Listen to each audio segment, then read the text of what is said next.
Ketika Nabi Shallallahu Alaihi Wasallam wafat, kita dihadapkan pada dua sikap yang berbeda dari dua sahabat Nabi Shallallahu Alaihi Wasallam. Dua sahabat ini merupakan sahabat yang levelnya paling tinggi, yaitu Abu Bakar As-Siddiq dan Umar ibn Khattab radhiyallahu anhuma. Abu Bakar dan Umar menyikapi meninggalnya Nabi Sallallahu Alaihi Wasallam bagaikan air dan api. Umar menyikapi dengan cara yang tidak bisa menerima kematian Nabi Sallallahu Alaihi Wasallam, karena kecintaan Nabi pada Umar yang begitu tinggi, sehingga ketika sosok yang begitu beliau cintai meninggal, harus berpisah dengannya, Umar seperti tidak siap dan tidak terima. Bahkan Umar dengan keras menolak bahwa Nabi sudah meninggal. Umar mengatakan, siapa yang berani mengatakan bahwa Muhammad telah wafat, akan kupotong kaki dan tangannya. Sehingga para sahabat yang lain tentu takut melihat respon Umar ini, melihat pernyataan Umar ini. Berbeda dengan Abu Bakar.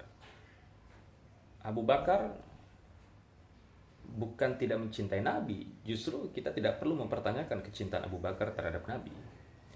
Tapi Abu Bakar dengan ketenangannya, dengan kewibawaannya, dengan kebijaksanaannya, beliau mengatakan, wahai saudara-saudaraku semua, barang siapa yang menyembah Muhammad, maka sesungguhnya Muhammad telah wafat, telah meninggal, telah selesai urusan Nabi di dunia. Tetapi siapa yang menyembah Allah Subhanahu wa taala, maka sesungguhnya Allah itu maha hidup dan maha kekal. Ini adalah seruan yang menyadarkan mereka semua yang berpikir bahwa Nabi Muhammad tidak akan pernah meninggal dan akan hidup selamanya bersama mereka. Menyadarkan mereka semua yang berpikiran seperti itu. Kemudian Abu Bakar melanjutkan membacakan ayat Allah Subhanahu wa taala di dalam surat Al-Imran ayat ke-144. Wa ma Muhammadun illa rasul. Bahwa Muhammad itu tidak lain hanyalah seorang rasul, utusan Allah, manusia yang sama seperti kita, yang hidup dan akan meninggal, akan mati. Maka tidak sepatutnya bagi kita untuk berpikir bahwa Nabi Muhammad itu akan abadi, akan hidup selamanya untuk mendampingi kita, para umat-umatnya. Dan ketika mendengar diplomasi Abu Bakar itu, Umar seakan tersadar, Umar seakan baru bisa menerima kenyataan bahwa Nabi Muhammad SAW memang sudah benar-benar meninggal. Dan disinilah perbedaan sikap antara Umar dan Abu Bakar. Yang keduanya, sikap itu tentu sama-sama dilandaskan pada kecintaan mereka berdua terhadap Nabi Shallallahu Alaihi Wasallam. Nah, pelajarannya adalah apa yang bisa kita ambil dari kisah, dari sikap dua sahabat Nabi, dua sahabat level teratas Nabi di atas. Mengapa Umar bisa kalap, bisa kalang kabut, bisa tidak menerima kenyataan bahwa Nabi sudah meninggal? Mengapa sahabat selevel Umar bisa bersikap seperti itu? Sementara mengapa Abu Bakar bisa sangat tenang menyikapi persoalan itu? Jawabannya sederhana.